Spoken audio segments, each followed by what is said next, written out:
നമസ്കാരം.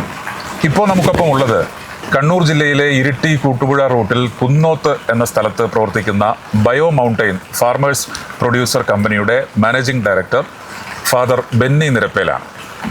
ബയോ മൗണ്ടെയിൻ്റെ പ്രവർത്തനങ്ങളെക്കുറിച്ചും അതിൻ്റെ ലക്ഷ്യങ്ങളെക്കുറിച്ചും അദ്ദേഹം നമ്മളോട് വിശദീകരിക്കുകയാണ്. ഫാദർ നമസ്കാരം. നമസ്കാരം. എന്താണ് ബയോ മൗണ്ടെയിൻ എന്ന ഫാർമേഴ്സ് പ്രൊഡ്യൂസർ കമ്പനി രൂപീകരിക്കാനിടയായ ലക്ഷ്യം എന്താണ്? Bio mountain farmer produce company നമ്മൾ രൂപീകരിക്കാനുള്ള കാരണം ഈ കാലഘട്ടങ്ങളിൽ കൃഷിയെയും കർഷകനെയും ലാഭത്തിലേക്ക് കൊണ്ടുവരിക എന്നുള്ളതാണ്. നമുക്കറിയാം, എല്ലാവരും കൃഷി നഷ്ടത്തിലേക്കാണ്, അത് ലാഭമല്ലെന്ന് പറയുന്ന ഒരു കാലത്ത് നമ്മൾക്ക് ജീവിക്കുക, അങ്ങനെ പോകുന്നു. പക്ഷേ കേന്ദ്ര സംസ്ഥാന ഗവൺമെൻറ്റിൻ്റെ സഹായങ്ങളും അല്ലെങ്കിൽ അതിനുള്ള പദ്ധതികൾ ഇഷ്ടംപോലെ കൃഷിക്കാരെ സഹായിക്കാൻ വേണ്ടിയിട്ടുണ്ട്. ആ പദ്ധതിയോടുകൂടി ചേർന്നുകൊണ്ട് കൃഷിക്കാരെ ഒരുമിച്ച് കൊണ്ടുവന്ന് കഴിയുമ്പോൾ നമുക്ക് കൃഷിയെ ലാഭത്തിൽ കൊണ്ടുവരാൻ വേണ്ടി പറ്റും. അതുകൊണ്ട് ഇതിൻ്റെ ഒരു ബെനിഫിറ്റ് എന്ന് പറയുന്നത്, ഇതിൻ്റെ ഒരു പൈസ നമുക്ക് കമ്പനിയുടെ പ്രോഫിറ്റ് ഇല്ല, കർഷകരിലേക്ക് പോവുക. നമുക്ക് 7000-ഓളം മെമ്പർമാർ കൃഷിക്കാരായിട്ടുണ്ട്. ആ കർഷകരിലേക്കാണ് ഇതിൻ്റെ പ്രോഫിറ്റ് പോവുക. അതാണ് ഫാർമർ പ്രൊഡ്യൂസ് കമ്പനിയുടെ ലക്ഷ്യം എന്ന് പറയുന്നത്. എല്ലാ കമ്പനിയും തുടങ്ങുന്നത് ലാഭം ഉണ്ടാക്കാൻ വേണ്ടിയിട്ടാണ്. പക്ഷേ ഫാർമർ പ്രൊഡ്യൂസ് കമ്പനിയുടെ ലാഭം എന്ന് പറയുന്നത് അത് കർഷകനുള്ള ലാഭമാണ്. അതാണ് എൻ്റെ പ്രത്യേകത എന്ന് പറയുന്നത്. അതുകൊണ്ട് ആ ലക്ഷ്യത്തോടുകൂടിയാണ് നമ്മുടെ തലശ്ശേരി അതിരൂപതയിൽ നമ്മുടെ പാമ്പളാനി പിതാവിൻ്റെ നേതൃത്വത്തിൽ ഇങ്ങനെ കമ്പനിക്ക് രൂപം കൊടുക്കാനിടയാവുക. ആ പിതാവിൻ്റെ ലക്ഷ്യം അത് തന്നെയാണ്, കൃഷിക്കാരനെ കാലഘട്ടത്തിൽ ലാഭത്തിലേക്ക് കൊണ്ടുവരിക. പാമ്പളാനി പിതാവിൻ്റെ ഉപദേശ നിർദ്ദേശങ്ങളൊക്കെ ഇത് ആരംഭിക്കുന്നതിൻ്റെ ഭാഗമായിട്ടുണ്ടായിരുന്നു. തീർച്ചയായിട്ടും പാമ്പളാനി പിതാവാണ്, അദ്ദേഹത്തിന് മുമ്പുണ്ടായ ബഹുമാനപ്പെട്ട ഞരളക്കാട്ടെ പിതാവുമാണ് ഇതിൻ്റെ ഒരു പ്രൊമോട്ടേഴ്സായിട്ട് കടന്നു വന്നത്. അപ്പോൾ പാമ്പളാനി പിതാവ് വന്നു കഴിഞ്ഞപ്പോഴത്തേക്കും നമുക്കിതിനെ കൂടുതൽ ബഹുലകരമാക്കാൻ വേണ്ടി സാധിച്ചു. അപ്പോൾ ആ രീതിയിൽ പിതാവിൻ്റെ എല്ലാ ശ്രദ്ധയും ഇതിന് വേണ്ടിയിട്ടുണ്ട്, പിതാവിൻ്റെ എല്ലാ സപ്പോർട്ടും ഇതിൻ്റെ പിന്നിലുണ്ട്.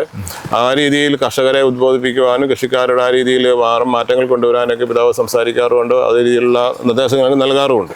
ഇതിപ്പോൾ പ്രവർത്തിക്കുന്നത് കുന്നോത്താണ്, നമ്മൾ ആമുഖത്തിൽ സൂചിപ്പിച്ചതുപോലെ.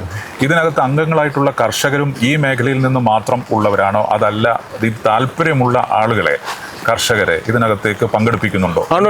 പ്രവർത്തന രീതി എന്താണ്? അതായത് നമുക്ക് ഇതിൻ്റെ അകത്ത് ഷെയർ എടുക്കാന്നുള്ള, കൃഷിക്കാരെ ഷെയർ എടുക്കാന്നുള്ളതാണ്.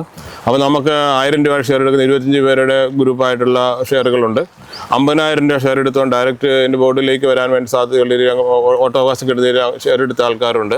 അപ്പോൾ കണ്ണൂർ, കാസർഗോഡ് ജില്ലകളിലുള്ള കൃഷിക്കാരാണ് ഭൂരിഭാഗം ഇതിനകത്തുള്ളത്. അപ്പം നമുക്ക് ഇപ്പോൾ കേരളത്തിന് പുറത്തുള്ള ആൾക്കാർ, മലയാളികളായിരിക്കുന്ന ആൾക്കാർക്ക് പുറത്തുള്ളവർ ഇതിലേക്ക് ചേരാൻ വേണ്ടി ചോദിക്കുന്നുണ്ട്. അതോടൊപ്പം തന്നെ മറ്റുള്ള ആൾക്കാർ കടന്നു വരാറുണ്ട്. ജാതി മത രാഷ്ട്രീയത്തിനപ്പുറത്ത് ഇതിൻ്റെ അകത്ത് ആൾക്കാരുണ്ട് എന്നുള്ളതാണ്. ഈവൻ നമ്മുടെ എല്ലാ ഭാഗങ്ങളിലും ട്രൈബലായിരിക്കുന്ന ആൾക്കാരിൻ്റെ മെമ്പേഴ്സായിട്ടുണ്ട്. അപ്പോൾ അങ്ങനെ എല്ലാ സ്ഥലത്തു നിന്നുള്ള കണ്ണൂർ കാസർഗോഡ് ജില്ലയിൽ മെമ്പർമാരായിരിക്കുന്ന ആൾക്കാർ നമ്മുടെ ബയോമൺ ഫാർമർ പ്രൊഡ്യൂസ് കമ്പനിയിൽ മെമ്പർമാരായിട്ടുണ്ട്. അതായത് ഈ കേരളം പൊതുവെ കാർഷിക മേഖലയ്ക്ക് പ്രാധാന്യമുള്ള സംസ്ഥാനമാണ്. അതിൽ കണ്ണൂർ ജില്ലയുടെ മലയോര മേഖല പ്രത്യേകിച്ചും കാർഷിക മേഖലയെ അടിസ്ഥാനപ്പെടുത്തി ജീവിക്കുന്ന ഒട്ടേറെ ജനവിഭാഗങ്ങളുള്ള മേഖലകളാണ്. പല പ്രതിസന്ധികൾ കാർഷിക മേഖലയെ സംബന്ധിച്ചുണ്ട്. ഉൽപ്പന്നങ്ങൾക്ക് വില കിട്ടാത്ത പ്രശ്നമുണ്ട്. അതുപോലെ തന്നെ വളരെ കൃത്യമായി ഒരു കാഴ്ചപ്പാടോടുകൂടി കാർഷിക മേഖലയെ അതിൻ്റെ ഒരു പ്രത്യുൽപാദനപരമായി കാണുന്നതിൽ വരുന്ന പോരായ്മയുണ്ട്. അപ്പോൾ അങ്ങനെ ഒരു സാഹചര്യത്തിലാണ് ബയോ മൗണ്ടെയിൻ സ്ഥാപിക്കപ്പെടുന്നത്. ഇത് തുടക്കം കുറിച്ച് ഇന്ന് വരെയുള്ള പ്രവർത്തനങ്ങളുടെ ഭാഗമായിട്ട് എങ്ങനെയാണ് ഇതിൻ്റെ ഒരു പ്രയാണം, ഏത് തരത്തിൽ ഇപ്പോൾ പോകുന്നു? Bio mountain farmer produce company ഞാൻ സൂചിപ്പിച്ചത് കൃഷിക്കാരുടെ ആണല്ലോ. അപ്പോൾ നമ്മൾ അതുകൊണ്ട് കർഷകന്റെ ഉൽപ്പന്നങ്ങളെ നമ്മൾ എടുക്കാൻ വേണ്ടി ആരംഭിക്കുകയാണ്. കൃഷിക്കാരുടെ ഉൽപ്പന്നങ്ങൾ എടുത്താൽ മൂല്യവർദ്ധിത ഉൽപ്പന്നങ്ങളാക്കും. അതുകൊണ്ട് നമ്മൾ ആദ്യമേ തന്നെ നമ്മുടെ ബോർഡ് മീറ്റിങ്ങിലും അതിൻ്റെ പിതാവിൻ്റെ നിർദ്ദേശമെന്നായിരുന്നു പറയുന്നത്, നമ്മുടെ ഭക്ഷണം കഴിക്കുന്ന കൃഷിക്കാരൻ്റെ അവൻ്റെ ഉൽപ്പന്നങ്ങൾ ഏറ്റവും മായമില്ലാത്തതാക്കി തീർക്കുക. നമ്മൾ ആദ്യമേ ശേഖരിക്കാൻ തൊട്ട് അവരുടെ കൃഷിക്കാരൻ്റെ മഞ്ഞൾ, ഇഞ്ചി, ജാതിപത്രി അങ്ങനെ ഉൽപ്പന്നങ്ങളെ ശേഖരിച്ചുകൊണ്ട് നമ്മൾ അതിനെ മസാല പൗഡറുകളാക്കി മാറ്റി. 13ഓളം മസാല കൂട്ടുകൾ ഇവിടെ നിറങ്ങുന്നുണ്ട്. നമുക്കറിയാം, ഒരു കാലഘട്ടങ്ങളിൽ നമ്മുടെ വിദേശികളൊക്കെ ഇവിടേക്ക് കേരളത്തിലേക്ക്, ഇന്ത്യയിലേക്ക് വന്നിട്ടുണ്ട്. അപ്പോൾ അവർക്ക് നമ്മുടെ സുഗന്ധവ്യഞ്ജനങ്ങളുമായി പോയിട്ടുണ്ടെങ്കിൽ വില കിട്ടും. പക്ഷേ ഇന്ന് അതിന് വിലയില്ലാണ്ട് പോയ കാലഘട്ടങ്ങളാണ്. അപ്പോൾ നമ്മൾ മാർക്കറ്റുള്ളതിനേക്കാളും വില കൊടുത്താൽ നമ്മുടെ മെമ്പർമാരുടെ കയ്യിൽ നമ്മൾ സാധനങ്ങൾ വാങ്ങിക്കും. അത് നമ്മുടെ വാല്യൂ ആഡറ്റാക്കി മാറ്റുകയും. അതുകൊണ്ടാണ് നമ്മൾ 13 കൂട്ടം മസാല പൗഡറുകൾ നമ്മൾ വറുക്കുന്നത്. അവൻ്റെ ഇഞ്ചിയും, ജാതിപത്രിയും, ഗ്രാമ്പുവും, മഞ്ഞളും സാധനങ്ങളൊക്കെ നമ്മൾ വാങ്ങി അതിനെ കൂട്ടുകളാക്കി മാറ്റി വിവിധതരം മസാല കൂട്ടുകളാണ്. അപ്പോൾ ഏറ്റവും പ്യൂറായിട്ട് സാധനം നമ്മൾ ഉണ്ടാക്കുകയുള്ളൂ. അതാണ് നമ്മുടെ ഒരു ക്വാളിറ്റിയുടെ ഗുണം എന്ന് പറയുന്നത്. അതിനകത്തൊരു നമുക്കൊരു ചിക്കൻ മസാലയിലോ മീറ്റ് മസാലയിലോ നമ്മൾ വാങ്ങി കഴിഞ്ഞാൽ അതിനകത്ത് 12ഓളം സുഗന്ധവ്യഞ്ജനങ്ങൾ ഉണ്ടായിരിക്കും. അതില്ലാതെ നമുക്ക് പൊടിക്കാൻ വേണ്ടി പോകില്ല. അത്ര ഉണ്ടെങ്കിലേ പിടിക്കാൻ വേണ്ടി പോകണം. അപ്പോൾ അത്രയും കാര്യം ഉറപ്പാണ്. അപ്പോൾ അങ്ങനെ ചേർത്ത് മാത്രം നമ്മൾ ആൾക്കാർക്ക് കൊടുക്കുക. അതുകൊണ്ട് പിതാവിൻ്റെ നിർദ്ദേശം എന്ന് പറയുന്നത് നമ്മൾ കൊടുക്കുന്ന സാധനം ഏറ്റവും പ്യൂറായിരിക്കണം. അതുകൊണ്ട് ആ പ്യൂറായ സാധനം കൊടുക്കണം. അപ്പോൾ ആ രീതിയിൽ കൃഷിക്കാരൻ്റെ ഉൽപ്പന്നം നമുക്ക് നല്ല രീതിയിൽ നിന്ന് വിപണനം ചെയ്യാൻ വേണ്ടി സാധിക്കുന്നുണ്ട്. കർഷകരായിരിക്കുന്ന ആൾക്കാർ, ഇന്ത്യക്ക് പുറത്തുള്ള ആൾക്കാർ, ഇന്ത്യയിലുള്ള ആൾക്കാർ, പല സ്ഥലങ്ങളിൽ സംസ്ഥാനങ്ങളിലെ ആൾക്കാരൊക്കെ നമ്മുടെ സാധനം ഇന്ന് വാങ്ങിക്കാൻ തുടങ്ങിയിട്ടുണ്ട്. ആ കാര്യം നമ്മൾ സാധനം കൊടുക്കുകയും ചെയ്യുന്നു. ഒന്നുകൂടി വ്യക്തമാകാൻ വേണ്ടി ചോദിക്കുകയാണ്, എന്തൊക്കെ ഉൽപ്പന്നങ്ങളാണ് ബയോ മൗണ്ടനിൽ നിന്ന് പുറത്തു വരുന്നത് ഉപഭോക്താക്കൾക്ക് ലഭ്യമാക്കുന്നത്? നമുക്കിപ്പോൾ ഇവിടുന്ന് ഫിഷ് മസാലയുണ്ട്, ചിക്കൻ മസാലയുണ്ട്, മീറ്റ് മസാലയുണ്ട്, അതുപോലെ തന്നെ രസമുണ്ട്, സാമ്പാറുണ്ട്, നമ്മൾ മല്ലിപ്പൊടിയുണ്ട്, മുളക് പൊടികളുണ്ട്, കാശ്മീരി മുളക് കൊടുക്കുന്നുണ്ട്. പിന്നെ നമുക്കുള്ളത് നമ്മുടെ ചായപ്പൊടി നമ്മളിപ്പോൾ ആൾക്കാർക്ക് കൊടുക്കാൻ വേണ്ടി തുടങ്ങിയിട്ടുണ്ട്. അത് നമ്മൾ അതോടൊപ്പം തന്നെ കർഷകന് വേണ്ട ഗരം മസാലകൾ നമ്മൾ കൊടുക്കുന്നുണ്ട്. അങ്ങനെ 13 ഐറ്റം സാധനങ്ങൾ നമ്മളിപ്പോൾ ഇവിടെ മസാല ഐറ്റംസ് നമ്മൾ കൊടുക്കാൻ തുടങ്ങിയിട്ടുണ്ട്. അതാണ് നമ്മുടെ ബയോമൗണ്ടൻ ഫാം പ്രൊഡ്യൂസ് കമ്പനിയിൽ ആദ്യമായി തുടങ്ങിയ സംരംഭം എന്ന് പറയുന്നത്. അപ്പോൾ അതോടൊപ്പം തന്നെ നമുക്കിപ്പോൾ നമ്മൾ റൈസിൻ്റെ യൂണിറ്റ് കൂടെ നമ്മളിപ്പോൾ ആരംഭിച്ചിരിക്കുകയാണ്. കാരണം നമ്മുടെ കറി മസാലകളിലായി, പക്ഷേ കൂടുതൽ കേരളത്തിലെ മനുഷ്യർ നമ്മൾ അരി കഴിക്കുന്ന ആൾക്കാരാണ്. അപ്പോൾ ആ രീതിയിൽ നമ്മൾ അരികൾ ശേഖരിച്ചുകൊണ്ട് അരിയുടെ നല്ല ഉൽപ്പന്നങ്ങൾ ഉണ്ടാക്കുക എന്നുള്ളതാണ്. അതാണ് നമ്മളിപ്പോൾ പുട്ടുപൊടി നമ്മൾ ഉണ്ടാക്കുന്നുണ്ട്. അത് നമ്മൾ കപ്പയുടെ പുട്ടുപൊടി ഉണ്ടാക്കാൻ തുടങ്ങി, ചക്കയുടെ പുട്ടുപൊടി ഉണ്ടാക്കുന്നുണ്ട്, ചക്കക്കുരുവിൻ്റെ പുട്ടുപൊടിയുണ്ട്, അരിയുടെ പുട്ടുപൊടിയുണ്ട്, അതോടൊപ്പം തന്നെ നമ്മുടെ മധുരക്കിഴങ്ങിൻ്റെ പുട്ടുപൊടി നമ്മൾ ഇറങ്ങും, ക്യാരറ്റ് ബീട്രൂട്ടിൻ്റെ പുട്ടുപൊടികൾ. അതൊക്കെ ഒരു ലൈഫ് ഡിസീസ് ഉള്ള ആൾക്കാർക്ക് വളരെ നല്ലതാണ്. അതിനുള്ള ക്വാളിറ്റി നമുക്ക് കൊടുക്കാൻ വേണ്ടി ഔഷധ ഗുണങ്ങൾ കൊടുക്കാൻ വേണ്ടി സാധിക്കുകയും ചെയ്യും. രണ്ട്, നമ്മളൊക്കെ വിചാരിച്ചുകൊണ്ടിരുന്നത് പുട്ടുപൊടി എന്ന് പറഞ്ഞാൽ ഞാനൊരു 4 മാസം ഞാൻ വിചാരിച്ചത് നമ്മൾ പച്ചരിയോ അല്ല പുഴുക്കലരിയോ വാങ്ങി പൊടിച്ച് പുട്ടുണ്ടാക്കുന്നതാണ് വിചാരിച്ചുകൊണ്ടിരുന്നത്. പക്ഷേ ഇതിനെക്കുറിച്ച് പഠിച്ചപ്പോൾ അത് മനസ്സിലാക്കുന്നത് അങ്ങനെ നമ്മൾ സാധാരണ വീടുകൾ കഴിക്കുന്ന പുട്ടാണ്. പക്ഷെ അങ്ങനെയല്ല പുട്ടുണ്ടാക്കും. ശാസ്ത്രീയമായ രീതിയിൽ ആധുനിക മിഷൻ്റെ സൗകര്യത്തോടുകൂടി നമ്മൾ പുട്ടുകൾ ചെയ്യുമ്പോൾ നമ്മൾ നമുക്ക് 4 തരം അരി വേണം. അപ്പോൾ ഇന്ത്യയുടെ വിവിധ സംസ്ഥാനങ്ങളിൽ നിന്നുള്ള ഏറ്റവും നല്ല 4 കൂട്ടം അരികൾ സെലക്ട് ചെയ്തു.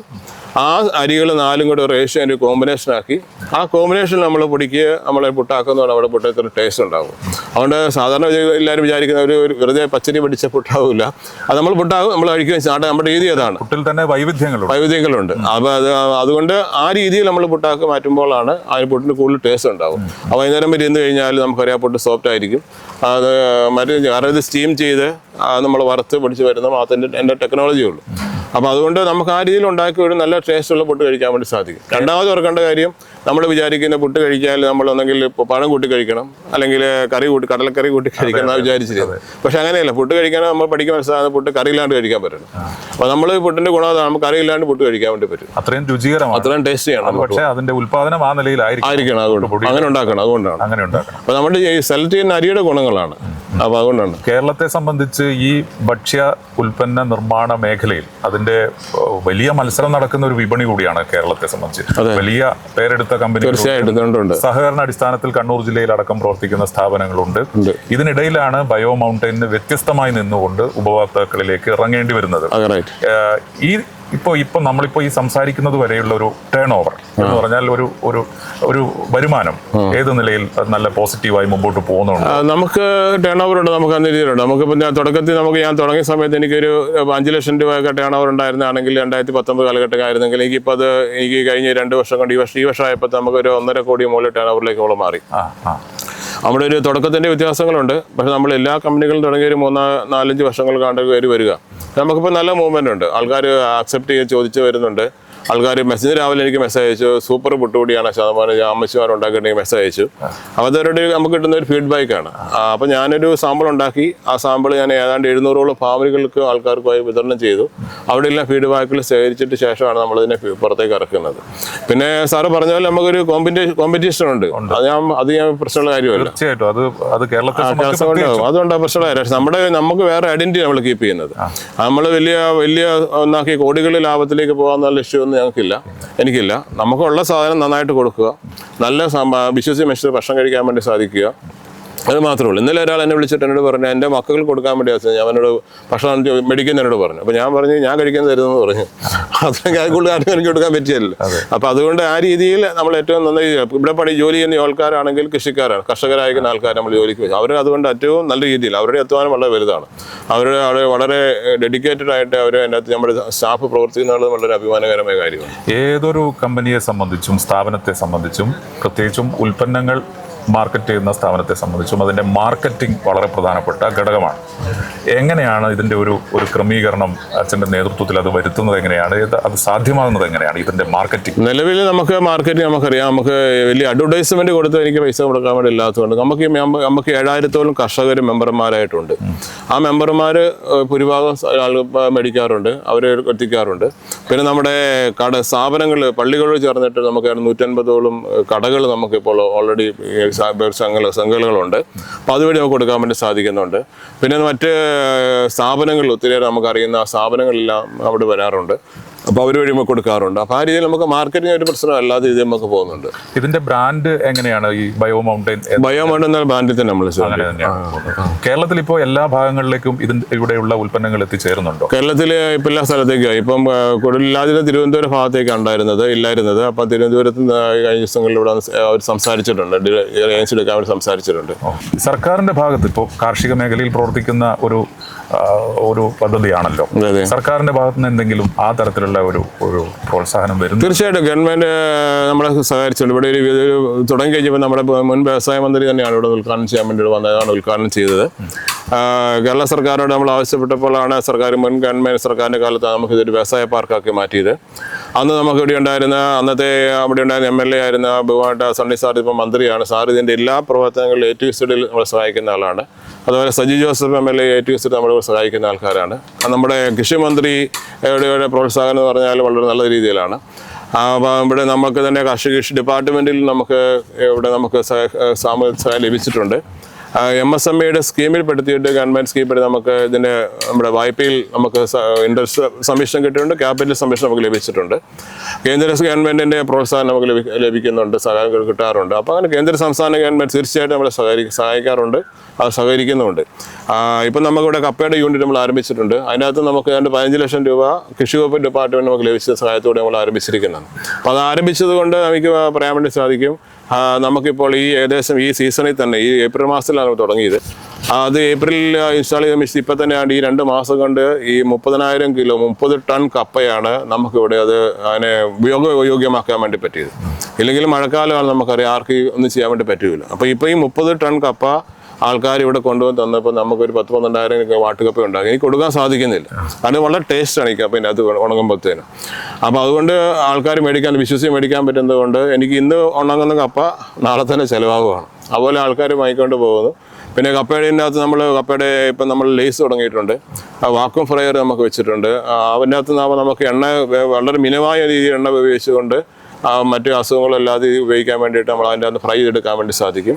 കപ്പയുടെ പുട്ടുപൊടി ഇറങ്ങാൻ വേണ്ടി തുടങ്ങി, കപ്പയുടെ ചിപ്സ് ഇറങ്ങാൻ വേണ്ടി തുടങ്ങി.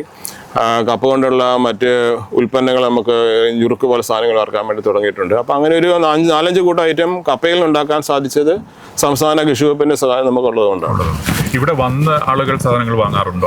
അങ്ങനെയുള്ള ഒരു സംവിധാനം ഉണ്ട്. ഇവിടെ ആൾക്കാരോട് വരാറുണ്ട്, ഇവിടെ നിന്ന് തന്നെ നേരിട്ട് മേടിച്ചിട്ട് പോകാറുമുണ്ട്. പക്ഷേ നമുക്ക് എല്ലാ ദിവസവും എനിക്ക് 100-ന് 50-ന് 65-ന് ഇടയ്ക്ക് ആൾക്കാർ വന്നു പോകാറുണ്ട്. 100 പേര് വന്ന ദിവസങ്ങളുണ്ട്. മിനിമം 50 പേരെങ്കിലും വരാറുള്ള ആൾക്കാർ വാങ്ങിക്കാറുണ്ട്. ഫാദറോട് എനിക്കിങ്ങനെ സംസാരിക്കുമ്പോൾ വ്യക്തിപരമായ ഒരു കൗതുകം തോന്നുന്നത്, ആത്മീയത, ചർച്ച്, പ്രാർത്ഥനകൾ, മറ്റ് ചടങ്ങുകൾ, അതിൻ്റെ എല്ലാം ഇടയിൽ നിന്നല്ല, അതിൻ്റെ എല്ലാം കൂടെ ഇത്തരം ഒരു സംരംഭത്തിന് മുഴുവൻ സമയ നേതൃത്വവും കൊടുക്കുന്നു. എന്താണ് ഇങ്ങനൊരു പ്രചോദനം? എന്താണ് പ്രചോദനം എന്ന് പറഞ്ഞാൽ കൃഷിക്കാരെ അഭിനന്ദ പിതാവിൻ്റെ രൂപതയുടെ ഒരു നിർദ്ദേശം കൊണ്ടാണ് ഉത്തരവാദിത്തം ഏൽപ്പിച്ചത്. ഞാനിതിനു മുമ്പ് രൂപതയുടെ ഒരു സാമൂഹ്യ സേവനവിഭാഗത്തിൻ്റെ ഡയറക്ടറായിരുന്നു 8 വർഷത്തോളം. അപ്പോഴാണ് അഭിനന്ദ പിതാവിനോട് ഇങ്ങനെ ഉത്തരവാദിത്തം ഏൽപ്പിക്കുക. അപ്പോൾ എനിക്കറിയാം കൃഷിക്കാരെ ലാഭത്തിലേക്ക് കൊണ്ടുവരാൻ വേണ്ടി ഇന്ന് കേന്ദ്ര ഗവൺമെൻറ്റിൻ്റെയും സംസ്ഥാന ഗവൺമെൻറ്റിൻ്റെയും ഒക്കെ പദ്ധതികളുണ്ട്. ഉദാഹരണം ഞാൻ പറഞ്ഞു കഴിഞ്ഞാൽ നമുക്കുള്ള വാഴയുടെ എല്ലാ സാധനവും നമുക്ക് ഉൽപ്പന്നമാക്കി മാറ്റാൻ വേണ്ടി സാധിക്കും. അതായത് ഞാൻ സ്പൈസസ് ബോർഡിൻ്റെ മീറ്റിങ്ങിന് പോയപ്പം കണ്ടത്, അവിടെ വാഴപ്പിണ്ടിയിൽ നിന്ന് ശേഖരിച്ച വെള്ളമുണ്ട്, വാഴപ്പിണ്ടി വെള്ളം, അതിനെ അണുമുക്തമാക്കി ഒരു ബോട്ടിലിൻ്റെ വില 170 രൂപയാണ്. നമ്മുടെ നാട്ടിൽ 1 ലിറ്റർ പാല് കൊടുത്താൽ 170 രൂപ കിട്ടൂല, ആ കാലത്ത് നമ്മൾ ജീവിക്കുന്നത്. അപ്പോൾ അതുകൊണ്ട് കൃഷിക്കാരന് വിലയുണ്ട്. അതുപോലെ നമ്മുടെ വാഴയുടെ ആ തട നമുക്ക് ഉപയോഗയോഗ്യമാക്കാൻ വേണ്ടി സാധിക്കും. അത് ഫൈബർ റിച്ചാണ്. അതിനകത്ത് നമ്മൾ അച്ചാറുണ്ടാക്കാൻ സാധിക്കും, അതിനകത്ത് ഭക്ഷ്യ ഉൽപ്പന്നങ്ങൾ ഉണ്ടാക്കാൻ വേണ്ടി നമുക്ക് സാധിക്കും. വാഴയുടെ ഇല നമുക്ക് ഉപയോഗിക്കാൻ വേണ്ടി സാധിക്കും. ഇപ്പം നമുക്ക് വെറുതെ പോകുന്ന വാഴ തന്നെ നമ്മുടെ തൊലി വെറുതെ കളയുക, അത് രണ്ടും കൂടെ അരച്ച് കഴിഞ്ഞാൽ നമുക്ക് അതിനകത്ത് സോഡിയം ഫൈബർ റിച്ച് ആയിട്ടുണ്ട്. അപ്പോൾ അതിനെ കണ്ടു വെച്ച് കഴിഞ്ഞാൽ നമുക്ക് പല പ്രായമാകുന്നവർക്ക് സോഡിയം കുറഞ്ഞു പോകാറുണ്ട്. ഹോസ്പിറ്റലിൽ കൊണ്ടുപോയി പൈസ മുടക്കണം, അല്ലെങ്കിൽ ഗർഭിണിയായ സ്ത്രീകൾക്ക് സോഡിയം കുറഞ്ഞു പോകാറുണ്ട്. അപ്പോൾ അവിടെ ഈ സാധനം നൂഡിൽസ് ആക്കി കഴിഞ്ഞാൽ 100 ഗ്രാം നൂഡിൽസ് 100 രൂപ 108 രൂപ വിലയുണ്ട്. അപ്പോൾ ഒരു 12,000 രൂപ കിട്ടേണ്ട ഒരു വാഴക്കൊല നമ്മുടെ കൃഷിക്കാരൻ ഇന്ന് 800 രൂപ 900 രൂപയ്ക്ക് കൊടുത്തിട്ട് പോവുക ചെയ്യുന്നത്. അപ്പം മൂല്യവർദ്ധിത ഉൽപ്പന്നങ്ങളാക്കി മാറ്റാൻ കൃഷിക്കാരൻ തയ്യാറായി കഴിഞ്ഞാൽ നമുക്കതിന് വിലയുണ്ട്. വേറെ രസകരമായ കാര്യം നമുക്കുള്ള നമ്മുടെ കശുമാമ്പഴം. സർക്കാർ ഇപ്പം കശുമാമ്പഴത്തിൽ ഫെനി ഉണ്ടാക്കാൻ വേണ്ടി ആരംഭിച്ചിട്ടുണ്ട്. അതോടൊപ്പം തന്നെ കശുമാമ്പഴത്തിൻ്റെ അകത്ത് നമുക്ക് ഉപ്മാവ് പൊടിയോ ചപ്പാത്തി പൊടിയോ അതിൻ്റെ സ്ക്വാഷ്, അതിനെ കൊണ്ട് കേക്ക്, അങ്ങനെ കൊണ്ടുണ്ടാക്കുന്ന മറ്റ് മിഠായികൾ, അങ്ങനെ ഉണ്ടാക്കുന്ന അതിൻ്റെ അച്ചാർ, ഇതൊക്കെ വളരെ സ്വാദിഷ്ടമാണ്. കശുമാമ്പഴത്തിൽ ഏതാണ്ട് 240% വൈറ്റമിൻ സി ഉണ്ട്. നമ്മുടെ കോവിഡ് കാലം നമ്മളെല്ലാം കഴിച്ചതാണ്. പക്ഷെ അത് നമ്മളൊരു 10 ടാബ്ലറ്റ് കഴിക്കുന്നതിന് പകരം ഞാൻ വിചാരിക്കുന്ന ഒരു ഒറ്റ കശുമാമ്പഴം കഴിച്ചാൽ മതി. അത്രയും വൈറ്റമിൻസ് റീച്ചാണ്. ചൂടാക്കലും കുറഞ്ഞു. അപ്പം നമുക്കെല്ലാം സാധാരണക്കാർക്ക് അറിയാവുന്നത് കശുമാമ്പഴത്തിൻ്റെ അകത്തും ചിലപ്പോൾ വെള്ളം ഉണ്ടാക്കാൻ അറിയാതെ കഴിച്ചിട്ടുള്ളൂ. മറിച്ച് അതിനേക്കാൾ അപ്പുറത്ത് കശുമാമ്പഴത്തിന് നമ്മൾ ഡീഹൈഡ്രേറ്റ് ചെയ്ത് അതിനിപ്പോൾ ചെയ്യാനുള്ള സംവിധാനമുണ്ട്. കശുമാവ് വികസന കോർപ്പറേഷനും തൃശ്ശൂർ മണ്ണൂത്തിലുള്ള കശുമാവ് ഗവേഷണ കേന്ദ്രവും അതിന് വേണ്ടിയുള്ള സഹായങ്ങൾ ചെയ്യുന്നുണ്ട്. അവർ വളരെ ഡെഡിക്കേറ്റായി ചെയ്യുന്നുണ്ട്. അതിനെ തന്നെ 2 ദിവസം അവിടെ തന്നെ ട്രെയിനിങ്ങിന് പോയിട്ടുണ്ട്, അവിടെ പോയി കണ്ടിട്ടുണ്ട്. അപ്പോൾ അതൊക്കെ നമ്മുടെ നാട്ടിലേക്ക് ആൾക്കാർ ഉപകാരപ്പെടുത്തി കഴിഞ്ഞാൽ കൃഷിയെ ലാഭത്തിലേക്ക് കൊണ്ടുവരിക എന്നുള്ളതാണ് ഞാൻ ഇതിലേക്ക് ഏറ്റെടുത്തപ്പോൾ ഞാനൊരു പ്രചോദനമായി കാണുന്നത്. അതുകൊണ്ട് നമുക്കൊന്നും കളയാനായിട്ടില്ല. എല്ലാ സാധനവും ഉപയോഗിക്കാൻ വേണ്ടി പറ്റും. കൃഷിക്കാരന് ഉപയോഗിക്കാൻ വേണ്ടിയും അതിനെ വാല്യുവായിട്ടാക്കി മാറ്റാനും പറ്റും. 7000 കർഷകർ അംഗങ്ങളായിട്ടുള്ള പ്രസ്ഥാനമാണെങ്കിലും ദൈനംദിന നേതൃത്വം കൊടുക്കുക എന്ന് പറയുന്നത് വളരെ മാനസിക സമ്മർദ്ദം നിറഞ്ഞ ഒരു പരിപാടി കൂടിയാണ്. അതുകൊണ്ട് ഒന്ന് സ്റ്റാഫ് കുറെ പേരുണ്ടോ? നമുക്ക് ഏതാണ്ട് ഇപ്പോൾ രണ്ടിടത്തുമായിട്ട് ഇപ്പോൾ 22 സ്റ്റാഫുകളുണ്ട്. പക്ഷെ എന്നാൽ പോലും ഒരു വലിയ സംരംഭമാണ്, വലിയ ഉത്തരവാദിത്തമാണ്. നേരത്തെ പറഞ്ഞതുപോലെ അതിരൂപതയുടെ ഭാഗമായി ഏൽപ്പിച്ചിരിക്കുന്നതാണ്. ദൈനംദിനം മാനസിക സമ്മർദ്ദം ഉണ്ടോ? അതല്ല, ഇതിനൊക്കെ ഒരു വെല്ലുവിളിയായി എടുത്ത് വളരെ പോസിറ്റീവായിട്ട് പോകാനാണോ ശ്രമിക്കുന്നത്? ഇങ്ങനെ മാനസിക സമ്മർദ്ദത്തിന് പ്രശ്നമില്ല. പക്ഷേ നമുക്ക് നല്ലൊരു ബോർഡ് മെമ്പറുണ്ട്. നമുക്ക് രണ്ടാമത് എനിക്കുള്ള ഗുണം എന്ത് പറഞ്ഞാലും നമ്മളെ സപ്പോർട്ട് ചെയ്യാൻ വേണ്ടിയിട്ട് ബിഷപ്പിൻ്റെ ഒരു സപ്പോർട്ട് എന്ന് പറയുന്നത് വളരെ വലുതാണ്. രണ്ട് നമുക്കുള്ള ബോർഡ് മെമ്പേഴ്സ്, എൻ്റെ കൂട്ടത്തിൽ ഞാൻ ചെയർമാനായിട്ടുള്ള ബാലയുടെ സെബാസ്റ്റ്യൻ പാലാക്കുഴീശ്വരാണ്. അച്ഛന് 24 മണിക്കൂറും നമുക്ക് ഹെൽപ്ഫുള്ളാണ്. ആശയങ്ങളുണ്ട്, അച്ഛനെ സഹായിക്കാൻ സന്നദ്ധമാണ്. അതുകൊണ്ട് കൂട്ടത്തിലുള്ള ഫാദർ ജോജി കാക്കരമ്പറ്റത്തിൽ അച്ഛനുണ്ട്. അച്ഛൻ ഇതുപോലെ തന്നെ നമുക്ക് എപ്പോൾ വേണേലും സമീപിക്കാൻ പറ്റുന്ന ആളാണ് തീർച്ചയായിട്ടും. പിന്നെ എൻ്റെ കൂടുതൽ പി ടി ജോസ് സാറ് നമുക്ക് കേരള കോൺഗ്രസിലെ മുൻ ചെയർമാനൊക്കെയായിരുന്ന അദ്ദേഹം കൊണ്ട് അനുഭവം കൊണ്ടും അറിവ് കൊണ്ടൊക്കെ വളരെ വലിയ കഴിവുള്ള ആളാണ്. ഡോക്ടർ ബെനവൻ, അദ്ദേഹം IMAയുടെ പ്രസിഡന്റ് ആയിരുന്ന ആളാണ്. ഡോക്ടർ ബെനവൻ നമ്മുടെ കൂട്ടത്തിൽ ഉണ്ട്. ബിനോയ് മാട്ട എന്ന് പറഞ്ഞാൽ നമുക്ക് ഒരു ബിസിനസ്സുകാരൻ എൻ്റെ കൂട്ടത്തിലുണ്ട്. പിന്നെ നമ്മുടെ കൃഷി ഡിപ്പാർട്ട്മെന്റിൽ നിന്ന് തന്നെ റിട്ടയർ ആയി കഴിഞ്ഞാൽ ജോളി മാഡം എന്ന് പറയുന്നത് കണ്ണൂരുകാരിയാണ്. അദ്ദേഹം പുള്ളിക്കാരി നമ്മുടെ കൂട്ടത്തിലുണ്ട്. അങ്ങനെ നമുക്ക് ഒരു ടീം നമുക്കുണ്ട്. അതുകൊണ്ട് എനിക്കൊരു സമ്പത്ത് ഉണ്ടാകാറില്ല. പിന്നെ നമുക്ക് ഉണ്ടാകേണ്ടത് ഉദ്യോഗസ്ഥന്മാരില്ല, അത് ഒരിക്കലും ഉണ്ടായിട്ടില്ല. അവർ നമുക്ക് സർക്കാർ ഉദ്യോഗസ്ഥന്മാരും ഗവൺമെൻറ് ഉദ്യോഗസ്ഥന്മാരും പഞ്ചായത്തും ഒക്കെ നമ്മളോട് വളരെ പോസിറ്റീവാണ്. കാരണം അവർക്കറിയാം നമ്മൾ ചെയ്യുന്നുണ്ടെന്നുള്ളറിയാം. അതുകൊണ്ട് ആ രീതിയിൽ എപ്പം പോയി കഴിഞ്ഞാൽ നമ്മളെ സഹായിക്കാറുണ്ട്. ഇതിൻ്റെ നിർമ്മാണ യൂണിറ്റിൽ അതിൻ്റെ മെഷീൻ സംവിധാനങ്ങൾ അതൊക്കെ എങ്ങനെയാണ്, എവിടെ നിന്നാണ് വന്നത്, എങ്ങനെ കണ്ടെത്തി, അതിൻ്റെ പ്രവർത്തന രീതി എന്താണ്? നമ്മളിപ്പോൾ ഇതിനകത്ത് ഈ മസാല പൗഡറിനകത്തുള്ള മെഷീനുകളെല്ലാം നമ്മൾ തൃശ്ശൂരിൽ നിന്നാണ് എടുത്തിരിക്കുന്നത്. അവിടെ നല്ല മെഷീനുകൾ സാധനങ്ങളൊക്കെ ഉണ്ട്. അത് ഞാനൊരു പല പൗഡർ കമ്പനികളിൽ പോയി സന്ദർശിച്ച് അതിനകത്ത് നിന്നുള്ള പിടിച്ചെടുത്തത്. ഇപ്പം നമ്മൾ പുതിയതായി തുടങ്ങിയിരിക്കുന്ന നമ്മുടെ അരിപ്പൊടി യൂണിറ്റിലാണെങ്കിലും ഏറ്റവും നല്ല രീതിയിലുള്ള മെഷീനുകൾ നമ്മൾ ഒരു 3-4 വലിയ പുട്ടുപൊടി യൂണിറ്റ് ഉണ്ട്, അരിപ്പൊടി റൈസ് പൊടി യൂണിറ്റുകൾ സന്ദർശിച്ച് പഠിച്ചതിന് ശേഷമാണ് നമ്മളത് ചെയ്തിരിക്കുക.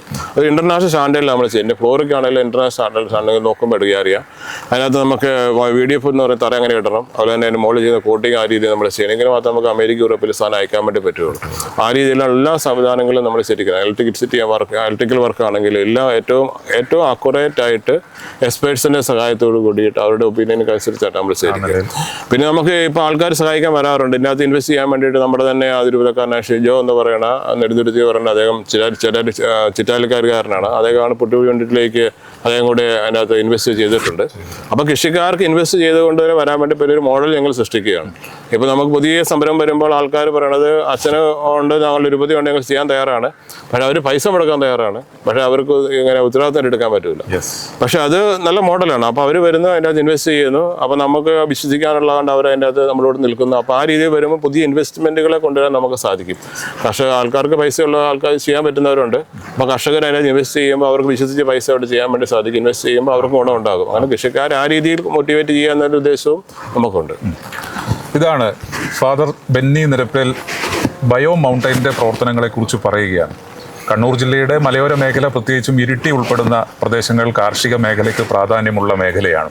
കാർഷിക ഉൽപ്പന്നങ്ങളുടെ മൂല്യവർദ്ധിത ഉൽപ്പന്നങ്ങൾ രൂപപ്പെടുത്തി വിപണിയിലേക്ക് ഗുണനിലവാരത്തോടുകൂടി എത്തിക്കുക എന്നുള്ള ലക്ഷ്യത്തോടു കൂടിയാണ് ബയോ മൗണ്ടെയിൻ പ്രവർത്തിക്കുന്നത്. ആ പ്രവർത്തനങ്ങളെക്കുറിച്ചാണ്, അതിൻ്റെ ലക്ഷ്യത്തെക്കുറിച്ചാണ് അദ്ദേഹം ഇത്രയും നേരം വിശദീകരിച്ചത്. എന്തായാലും വളരെ നല്ല രീതിയിൽ മുന്നോട്ട് പോകട്ടെ ഭാവി പ്രവർത്തനങ്ങൾ. അതിൻ്റെ ഉൽപ്പന്നങ്ങൾ കൂടുതൽ ജനങ്ങളിലേക്ക് എത്തട്ടെ എന്ന് ഞങ്ങളും വളരെ ആത്മാർത്ഥമായി ആശംസിക്കുന്നു. വളരെയധികം നന്ദി.